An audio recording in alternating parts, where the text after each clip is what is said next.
Hey, Dave Kittle here with the Dave Kittle Show, owner of Concierge Pain Relief Home Physical Therapy here in New York City and the CEO of the Fieldmaker Group. We are currently acquiring physical therapy practices in New York and New Jersey. Let's get into today's presentation, today's free training. There is no pitch. Today's training and topic is 3 options for physical therapy practice owners thinking about exiting. First of all, I have nothing to sell you. This is a pitch-free presentation. There's no pitch at the end.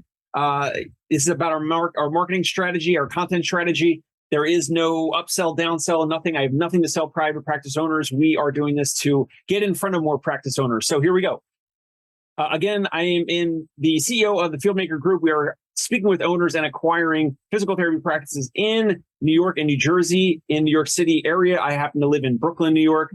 And again, this is part of our marketing strategy. So we're not going to be pitching any course or any service or anything like that at the end of this presentation. So it is 100% about providing value and hopefully education and some training and knowledge for practice owners that may be thinking about or considering exiting or selling some or all of their practice. Maybe they're thinking about taking some chips off the table. So let's get into it. Like I said, this means that there's no pitch at the end of the presentation, like many of the other webinars out there, pretty much all the other webinars out there. So let's get into it. At the Fieldmaker Group, we get this question often. Just wanted to mention, we are capitalized. We are backed by a New York City family office. We are not backed by a private equity firm. There's some pros and cons to that, but many practice owners, they've been contacted by corporate practices and corporate entities that are backed by private equity firms. And we just wanted to mention that, because we speak with many practice owners who are not looking to exit or sell some or all of their practice to some organization or corporate that is private equity backed. So just wanted to mention that. Anyway, let's get into today's free training. So you've built a successful physical therapy private practice. Now what? When was the last time that you calculated the percentage of your net worth tied to your practice's value? When you started your physical therapy practice, its value was probably negligible. This is unless you purchased the practice or inherited your practice from someone in your family, or inherited it for a low cost from a mentor or something like that. At that point, it wasn't worth much when you opened your doors if you started completely from scratch. But since then, your private practice has grown quite a bit, right? Does that sound like you? And over that time, the proportion of your assets tied to your practice has most likely increased. And if you've been in business for 10, 15 years, 20 years or more, I wanted to present a hypothetical situation. So let's name John. Whoops, sorry, I went ahead too much. Let's say John started his physical therapy practice at the age of 30 years old. And by the time John is 50 years old, he has built up $400,000 worth of equity in his home. Let's say that this hypothetical example, his retirement nest egg, his 401k, etc., has grown to $600,000 total. And at this point, approximately his private practice has steadily grown over the years and is now worth $5 million, right? This is just hypothetically. So here's a quick and easy equation. This is, by the way, if you're listening on iTunes or Spotify, I implore you, jump over to YouTube, subscribe, check out the channel, because I'm presenting this with slides. So there'll be a little formula, some calculations in regards to how you can view this, how you can understand if your practice is tied up, if your net worth is tied up too much around the value of your practice rather than being diversified. So if you check out the slides here, we're doing a free presentation with some charts and some information. That way, that gives you a little bit more context rather than just hearing it. If you're on the go, if you're driving, then obviously keep listening on iTunes or Spotify. But a lot of this training without a pitch is helpful if you check out the YouTube. So if you check out the YouTube, you'll understand. So here's a quick and easy equation, very simple formula, how to look at how much of John's net worth is tied up in his private practice. So really simple formula. If you're looking at the practice's value, so what is the value of John's private practice divided by his total assets? Okay. So in this example, we'll go ahead with the numbers, but we gave the numbers as an example for total assets. So we said $400,000 worth of equity built up in his home, $600,000 built up in his 401k, his Vanguard, whatever, stocks and bonds, whatever it might be. It could be $600,000 worth of equity built up in his home. It could be $400,000 built up in retirement, 401k savings, etc., Roth IRA, whatever it is. These are just ballpark numbers. This is a hypothetical example. Looking at the slide here, we said $5 million value of the practice, and we would divide that by the total assets of this individual, John, in this hypothetical example. So his assets were the $400,000 built up in equity in his home, the $600,000 built up in retirement savings, IRA, 401k, Roth IRA, etc., plus the $5 million of the value of his practice at this given time. So it would be $5 million divided by $6 million. So it's the value of each asset. In this case, we're looking at the value of the practice. If the practice is worth $5 million, divided by, really quick, easy, simple calculation, $5 million value of the practice divided by total assets of that practice owner. In this case, this guy, John. If you divide 5 million, the value of the practice divided by total assets of 6 million, it comes out to 0.83. So it comes out to 0.83. And when you convert that to a percentage, it's 83%. So in this hypothetical example, this guy, John, a private practice owner, built his practice, started when he was 30 years old. Now he's 50 years old. And maybe these are all hypothetical numbers. So maybe you would say, oh, well, he wouldn't have a $5 million practice until he was 55 or 60 or 62 or whatever. These are just random numbers. Just to get a sense of if a practice owner has other assets, other investments, it could be in real estate. The investments could be, like I said, Vanguard stocks. It could be in maybe, Bitcoin, whatever it is, whatever someone is investing in. In this situation, John's private practice, his physical therapy practice, makes up 83% of his net worth. So that's part of why we wanted to put this in a very simple, straightforward equation. And John knows, or should know, the first rule of investing is to diversify, which he is careful to do with his retirement account, as most of you probably have retirement accounts. But he still has failed to achieve overall diversity of his investments, given the success of his physical therapy private practice in this hypothetical example. What's more, he may have unknowingly passed something called the freedom point. The freedom point is when the net proceeds after taxes and expenses of selling, if you were to selling his private practice would garner enough money for him to live on comfortably for the rest of his life. Now, your lifestyle determines your freedom point, but when you pass it, it's worth considering the risk that you're taking at that given time. If this pandemic has taught us anything at all, right, it's that nothing is for sure. And a thriving business in any sector, one day can turn into a struggling company almost overnight. When your business, your physical therapy practice, when it makes up most of your net worth and selling it would garner enough money to potentially retire, some investors, some wealth managers would potentially say to you that there's no financial reason to continuing to own your business. You're continuing to own your practice at that point. You may enjoy the challenge. You may enjoy the social interactions, working with your team, going into the office and clinic and interacting with your team members, especially maybe you're still treating patients, or you're just going in and you're seeing patients and families that you treated 3 years ago, 5 years ago, 8 years ago, and now they're sending their sons and daughters and their family to your practice, all because of you and what you've built. And you like to go in there and kind of mix it up. And I know many owners that we're speaking with, they like to just go in the office whenever they want. They like to drop by. They like to pop in. They like to go into the office, 1 or 2 days a week sometimes. Some of these owners, like I said, maybe they want to continue to treat, or they just like operating the practice. They operate some of the practice remotely. They operate some of the practice in person.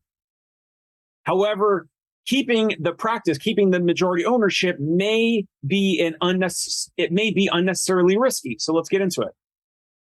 When you've gotten to the point of this freedom point and want to diversify, but you still don't want to retire, you have some options. We speak to many private practice owners, and some of them want to potentially take some chips off the table, and they may or may not be ready to retire. And retirement these days has a lot of definitions. Retirement used to mean completely getting out of any business venture, no next chapter of their life other than, they move to Florida, they go somewhere, they travel more. But nowadays, people are working longer in every sector, and not just healthcare, not just physical therapy, but many people are living longer, are extending their lives, and also extending their business lives. So they're not necessarily, maybe they're semi-retired, or they're keeping a percentage of their business, but maybe selling the majority. We're going to get into that. So you have some options. Option number one, again, there's some overlap here. There's going to be some terms that we can define, but number one, sell a minority stake, meaning a minority stake of the ownership of your practice. So if you have, you own one or two practices, maybe you sell somewhere between, it could be 10, 20% maybe, and that's it. It could be you sell 30 or up to 49% so that you still have majority ownership. In a majority recapitalization, or a fancy word of saying if you sell a minority percentage equity of your practice, you sell less than half of your shares, less than half of your total shares. So again, it would be like 49% or less. That could be, this could be sold to a financial investor. It could be sold to a high net worth individual. It could be sold even a minority interest. It could be sold to a private equity group. It could be sold to a PT owner group like us. It could be sold to your clinic director or any long-term employee that you believe would, be interested in that and would be a great steward of what you've built and continue your reputation, continue your legacy. This minority recapitalization, a minority recap, or again, selling a minority stake of your business, it allows you to diversify your net worth while continuing to control your business, continuing to control and operate your business, but control. Number two, sell a majority stake of your practice. Now, this is what typically happens with current day physical therapy acquisitions and mergers and these transactions. In a majority sale, you sell more than half of your shares to an investor, a group, a PT owner group, a private equity backed group, a corporate, who will most likely ask you to continue to run your business for many years to come. We're going to touch more on that in a second. It really depends on the strength of your practice. It depends on how much are you tied into the practice. Are you managing in person? Are you running meetings? Are you treating patients or not? Or is it turnkey and you are outside the practice and you're not really involved in fulfilling the day-to-day of the business? In that case, you could, again, we can get into it, but you could potentially sell for more or be able to sell and get out of the business easier than if the business was not operating so smoothly. We'll get into that a little bit. In this case, if you were to sell a majority stake, you get to diversify your wealth. You get to keep some equity in your business if you want to. It depends on what you want and depends on what the buyer is offering. But you get to diversify your wealth, keep some equity in your business, maybe 20, 30% potentially, for when that investor sells. Now, we're looking to buy and hold practices for the long term. We're not looking to flip them. We're not looking to flip them to another seller. We're not looking to flip to another buyer in like 18 months or something like that. We're looking to buy and hold. But in this case, if you have a private equity backed company that buys 75% of your practice, you could keep 25% of your practice and continue to run your company. You're not going to have full control, but you could still manage the day-to-day, do the staff meetings, the leadership meetings, the culture stuff, which is very important. You could continue to work in your practice. You could also continue to treat patients if that's what you want to do, if that's what you love at this point. Number three, option and earnout. When you sell your physical therapy practice, you'll likely have to agree to a transition period of sorts. A transition period, it really varies for a lot of different reasons, but they're typically around 3 to 6 months at the minimum, and oftentimes could be 6 to 12 months where you, the owner, if you sold 75% of your practice, if you sold 100% of your practice, the buyer wants stability. The buyer wants you to be there and continue to be engaged in either whatever you're doing right now, treating patients, managing staff, managing the clinical staff, managing the front desk staff, operations type stuff, managing those types of the day-to-day, whatever you're doing right now. And in some cases, the buyer, not us, but some buyers will ask you to work more in the future during this transition, more than what you're working now. So again, oftentimes it could be up to 6 to 12 months, depending on the buyer. It depends on the strength of your business that you've built. It depends on how you've built the practice that just operates, turnkey without you, and with you having like a clinic director in place, a front desk person, a front desk manager in place. Really depends on a lot of those factors. One of the most popular of this is called an earn-out, where you agree to continue to run your company as a division or as a subsidiary of the acquirer's business for a specified period of time. All that will be agreed upon before you complete the transaction. All that would be agreed on, the timeline and everything. Your earnout may be as little as a year in some cases, and it could be as long as 7 years, but the average is 3 years. It really depends. Now, as an aside to this, we recently interviewed Jamie Schreier, private practice owner in the Maryland area. He sold his practices, his 2 locations. I think he said it was in 2017, so about 5 or so years ago. He sold his 2 locations, and he had already had staff where everything operated without him. He was not treating any patients at all. He had, staff meetings, leadership meetings.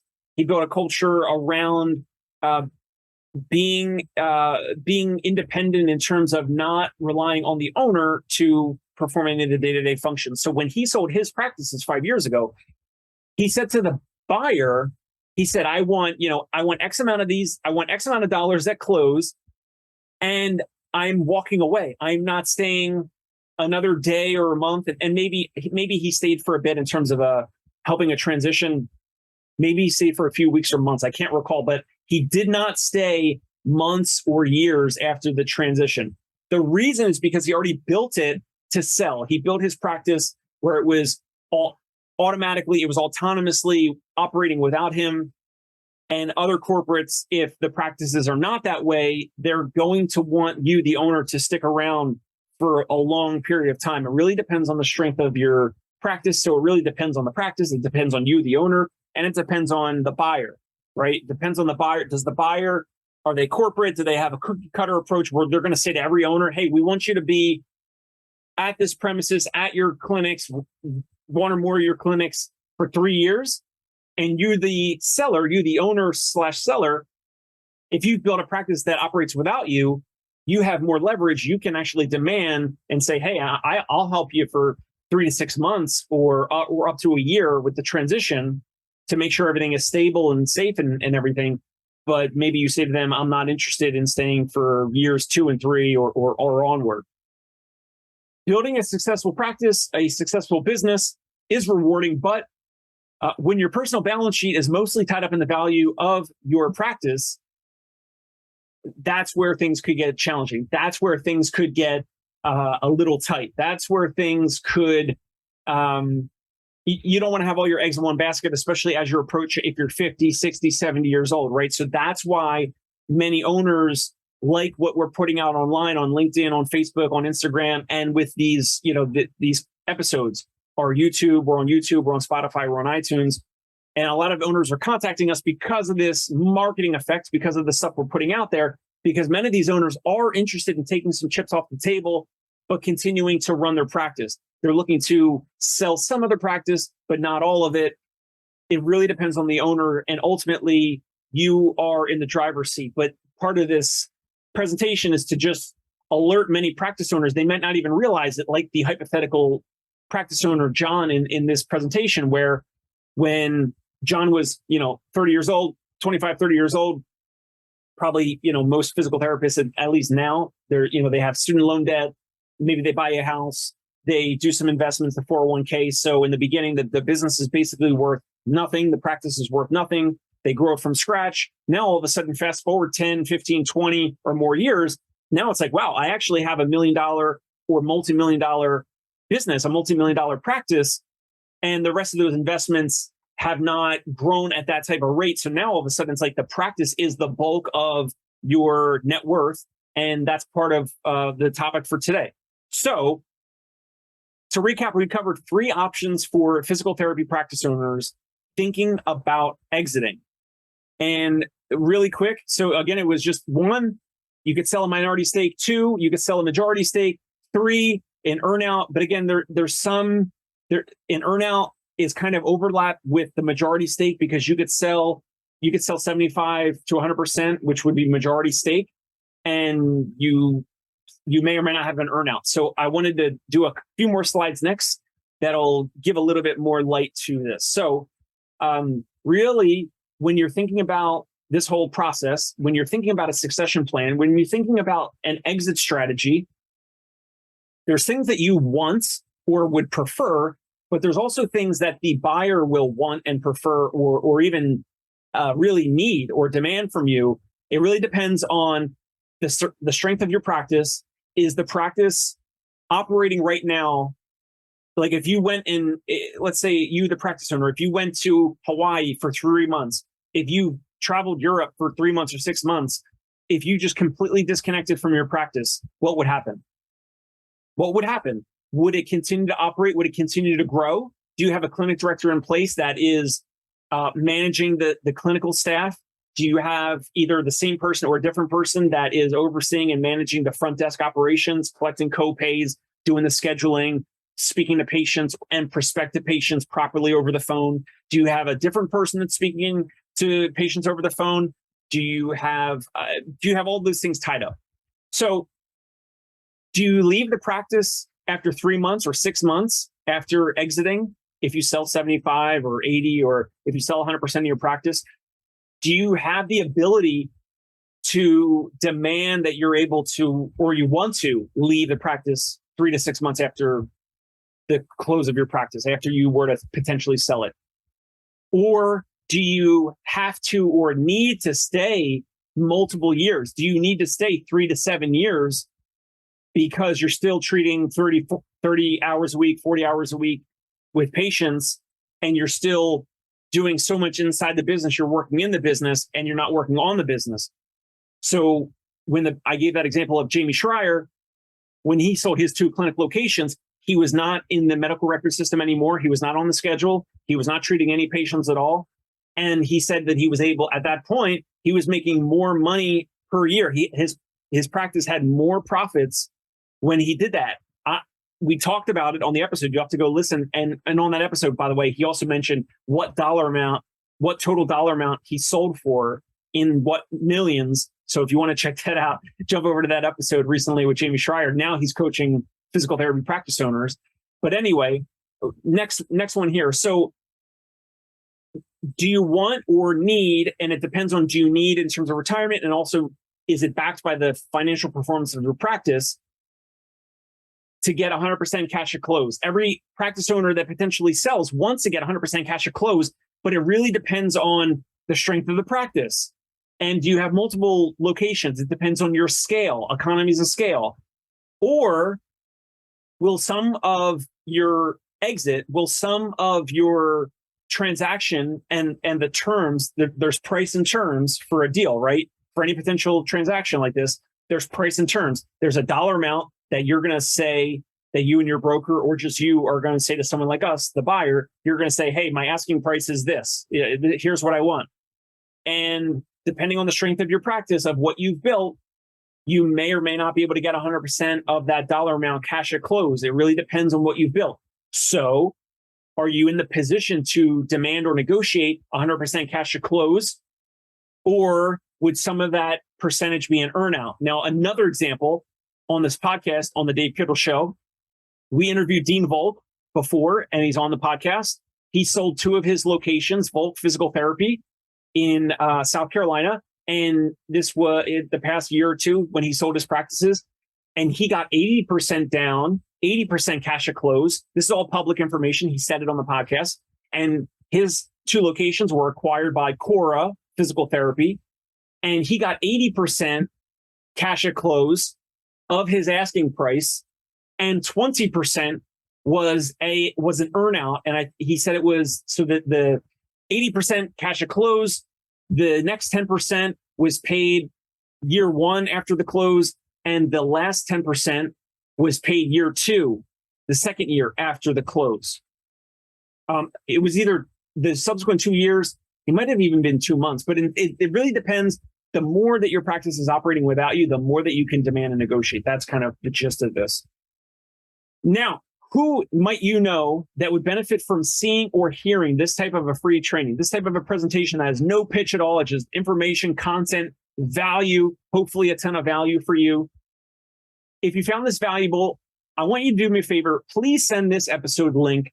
Please send this to one practice owner, friend, or colleague. There's going to be one practice owner or friend or colleague that owns a physical therapy practice, maybe PT, OT, whatever, that you went to school with, that you met at APTA, CSM, that you met at PPS, that you met somewhere. Maybe you met at a state chapter meeting, you met, doing coaching or in someone else's coaching or consulting group. Send this link, send this to one of them. It would mean a lot to me if you grab the link, grab the YouTube link, the iTunes link, the Spotify link, any of these, send them a text, send them an email, just think of one practice owner, send it to them. And if you found this valuable, let me know, do that for me. And I would really, really appreciate it. So now, if you like what you hear, and if you have a physical therapy practice in the New York or the New Jersey area, feel free to reach out to me. You can connect with me. Again, my name is Dave Kittle, Kittle. You can connect with me on LinkedIn, Facebook, wherever online. You can shoot me an email. You can send me a note, dave@conciergepainrelief.com. So that's dave@conciergepainrelief.com. That's the name of my practice. We have an in-home physical therapy practice, an on-demand service here in New York City. And that would be the best way for you to reach out to me if you found this valuable. So that's it for right now. Go ahead and rate and review, subscribe for more information. Subscribe so you get notified when the new episodes are being published. And we are constantly interviewing from across the country. We're interviewing brokers, we're interviewing M&A professionals, we're interviewing accountants and lawyers, everyone that's in the M&A space, everyone that's in the physical therapy mergers and acquisition space. I have a lot more folks in the pipeline to interview. We're also interviewing more practice owners who sold to other corporates, who sold to other practices. We just interviewed Mike Gorman recently. He sold 7 of his locations. St. Louis Physical Therapy, he sold 7 of his locations to a national buyer, a national large corporate healthcare company. And he tells all the pros and cons. He tells exactly, he's completely open about the pros and cons of who he went with. Same thing with Dean Volk. He described the pros and cons of selling to Cora and that whole experience. And he talks about his broker. Jamie Schreier was on the podcast. He talks about, he used a broker. He didn't interface with the negotiations at all. He said, this is my asking price. Check out that episode if you're interested. I have nothing to sell you, but if you check out that episode, Jamie Schreier mentions his EBITDA multiple. He mentions what dollar amount he was able to sell his 2 physical therapy practice locations for. And then he also got 100% cash at close, 10% held in escrow for like a year, I think it was. And then he got that last 10%. So he basically got 90% wired to him at the date of close, a large lump sum, and really inflated and expanded his bank account when he got that wired to him. You'll have to check the episode. Check out the Dave Kittle Show on YouTube, iTunes, and Spotify for those episodes and much more in the future. That's it for right now. Take care and talk soon. Bye. Hey, it's Dave Kittle. Are you a healthcare business owner or physical therapy practice owner who is looking to figure out your succession plan or exit strategy? We might be able to help. And in fact, we may be interested in acquiring your practice. If you're interested, you can reach out to me. Shoot me an email at dave@conciergepainrelief.com. That's DAVE@CONCIERGE painrelief.com. Or you can call me at any time, 646-781-8884.